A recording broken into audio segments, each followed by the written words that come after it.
कभी कभी सबसे बड़े मोड़ मामूली दिन ही आते हैं। उस दिन भी कुछ खास नहीं था। सुबह उठा, बच्चों को पढ़ाया, वापस आकर किताबें खोल ली। जिंदगी उसी रूटीन में चल रही थी जैसे कुछ महीने चल रहे थे। तभी फोन बजा।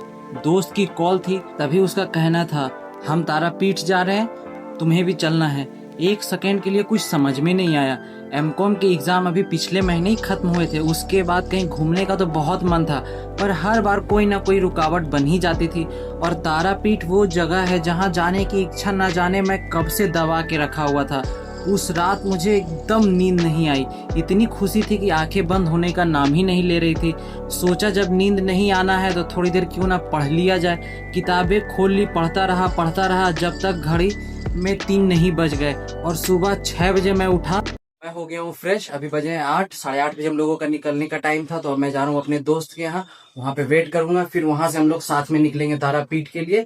अगर आप लोगों को अभी तक वीडियो पसंद आ रही हो तो प्लीज वीडियो को लाइक करें, चैनल को सब्सक्राइब करें। आगे तो और भी इंटरेस्टिंग चीजें आप लोगों को दिखानी है। अभी हम लोग रास्ते में होते तारापीठ के लिए, लेकिन अभी मैं क्या कर रहा हूँ, पढ़ाई। अपने घर में हूँ और पढ़ाई कर रहा हूँ, क्योंकि भैया लोग का कहना है कि अभी घर में ही रुको, अभी टाइम लगेगा निकलने में। और 50-50 भी हो गया है, जा भी सकते हैं नहीं भी। और कितना मन था, एकदम सारा सब कुछ हो गया था, बस घर से निकलना था। और फिर मैंने बस फोन ही किया कि मैं आ रहा हूँ, चलिए अब चलते हैं, बोला गया।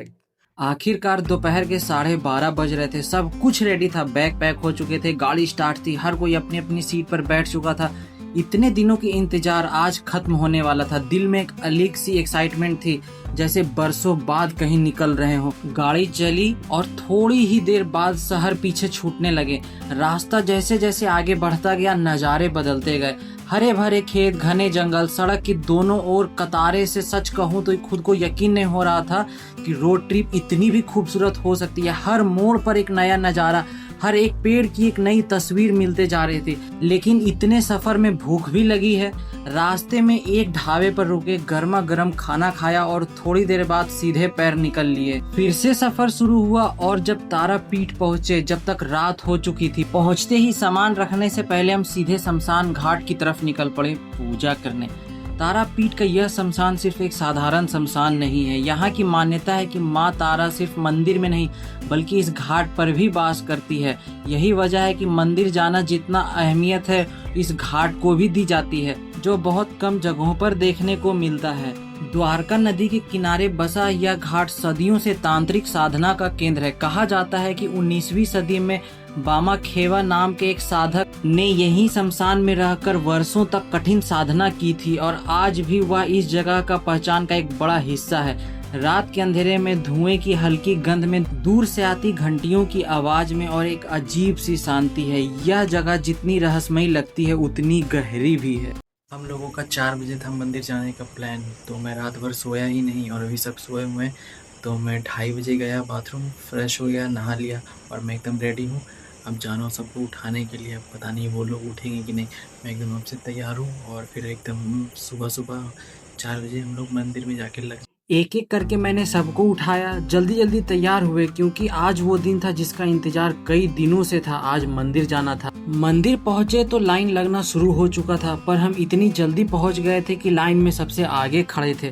पर अंदर जाने से पहले एक नियम था, फोन अंदर ले जाना मना था, तो फोन जमा करना पड़ा। खाली हाथ फूलों की माला के साथ माता के गर्भगृह में बढ़े और फिर वो पल आया। सामने माँ थी। इतनों दिनों की चाहत, इतने दिनों का इंतजार बस एक पल में पूरा हो गया।